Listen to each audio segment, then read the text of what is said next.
Hello and thanks for joining us. This is the Signature TV News Update. I am Marvelous Obomana. Now in the headlines. Nigerian youths defy police order, hold protests to mark the one-year EndSARS protest anniversary. Police says it was not informed about the meeting where Imo traditional rulers were killed. Kaduna State Government makes COVID-19 vaccination mandatory for civil servants. And now the details. Nigerian youths in some parts of the country on Wednesday defied police instruction not to hold any protest in commemoration of the 2020 EndSARS protest. In Lagos, operatives of the State Police Command arrested two protesters at the Lekki toll gate where the EndSARS memorial protest was scheduled to hold in the state. The Lagos State Commissioner of Police, Hakeem Odumosu, while speaking at the scene of the protest, described the arrested protesters as miscreants, claiming that some of them were arrested with machetes and other dangerous weapons. Nigeria watch! Nigeria watch! Nigeria watch! Let the whole world watch what they are doing to us! Let the whole world watch see what they are doing to us! Look! Hey, look! Look here! Look here! Look here! That identifies me as a journalist has been taken. One part of my eye is closed and I can't see very well because of I was hit here. I was punched. I was hit here. So my officer, yeah, I was hit here. True? Were you a witness to any of that? So, are you listening to these allegations? They said that they were beaten and punched. Is that true? Odumosu, however, released the journalist Abisola, who was also arrested by the operatives, saying that he was arrested and he did not have any means of identification. Also in Abuja, the nation's capital territory, youths from various parts of the city observed a rally to mark the one-year anniversary of the EndSARS protests.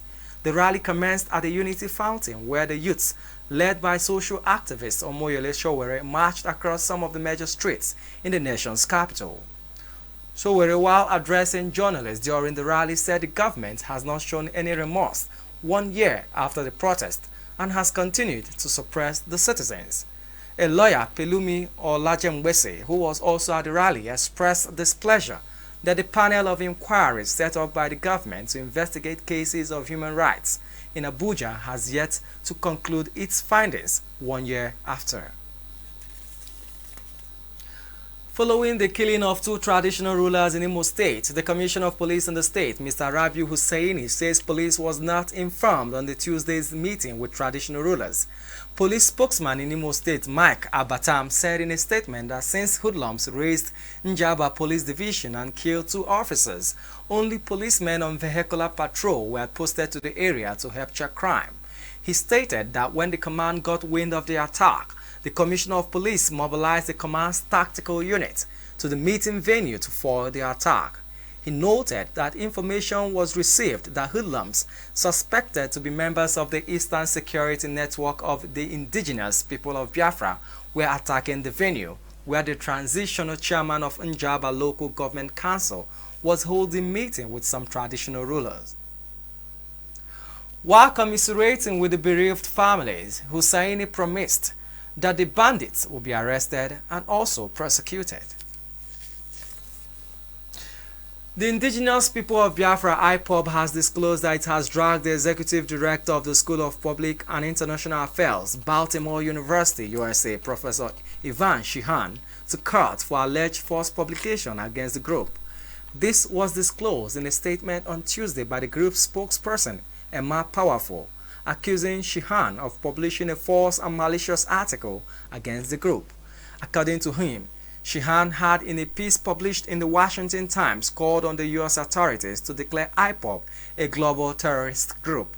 Iman noted that the academic Dawn's publication suggests that the creation of the Eastern Security Network by IPOB in Nigeria rubbishes the group's claim to be a peaceful movement and accused the group's leader, Nnamdi Kanu, of using Radio Biafra to issue threats and back terrorism.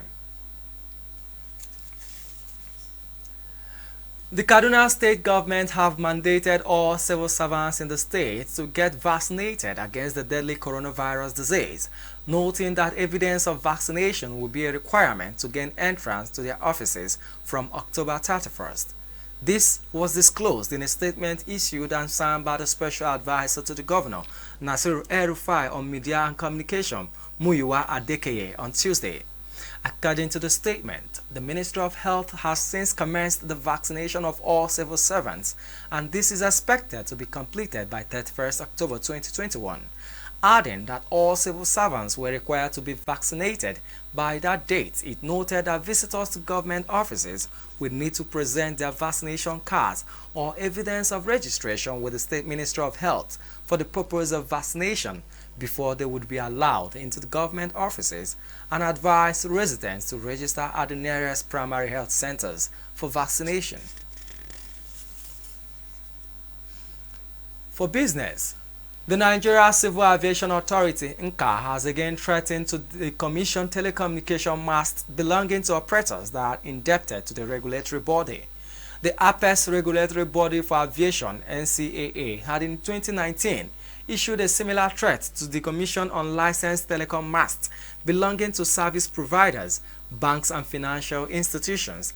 The Nigeria Civil Aviation Regulation stipulates that no person or organization shall put up a structure within the navigable airspace of Nigeria unless such a person or organization is a holder of aviation heights clearance certificate granted under this regulation. Worst hit will be the Globacom Nigeria Limited, whose alleged debt of 5.96 billion has put its 7,012 masts nationwide at risk. On the foreign scene, Buckingham Palace on Wednesday says Queen Elizabeth II has cancelled a planned trip to Northern Ireland on medical grounds. Royal officials said in a statement that the 95-year-old monarch has reluctantly accepted medical advice to rest for the next few days. Britain's Domestic Press Association news agency said the decision was understood not to be related to coronavirus and that she was resting at Windsor Castle, west of London. She was also expected to attend events at the upcoming United Nations Climate Change Summit in Glasgow next month, adding that the decision was made to self-isolate because of the increased risk of infection due to her age. And now for entertainment. The big two Nigerian singer Davido and his ex-fiancée Chioma Rowland are celebrating their son Ifeanyi as he turns 2 today. Ifeanyi's parents took to their various Instagram accounts to shower him with love. From Davido's side, he prayed that his son will be greater than him, noting that Ifeanyi will make them proud. Chioma also wrote an adorable message that made emotional prayers that moved netizens to tears and noted that the bond she shares with Ifeanyi is something she wouldn't trade for anything in the world. Davido has been known to go all out when it comes to celebrating his children's birthday, but with the EndSARS anniversary, it is expected that everything should be on low-key. Now for sports. Steve Bruce considering retirement as he leaves Newcastle 13 days after the club's takeover by a Saudi-led consortium. Former Roma boss Paulo Fonseca is a contender to replace Bruce and is expected to hold talks with Newcastle this week. Graham Jones will take charge on an interim basis. Bruce was expected to be replaced after the Saudi Arabian-backed consortium, led by the Public Investment Fund, completed a €305 million takeover of Newcastle on October 7th. The 60-year-old remained in charge for the 3-2 defeat to Tottenham, his 1,000th match as a manager.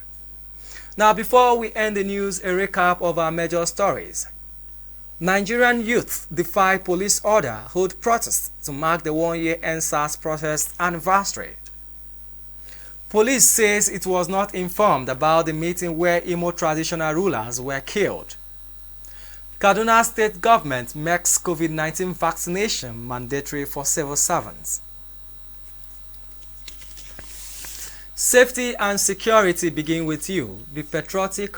Report any suspicious activity to law enforcement agencies. Please do stay safe.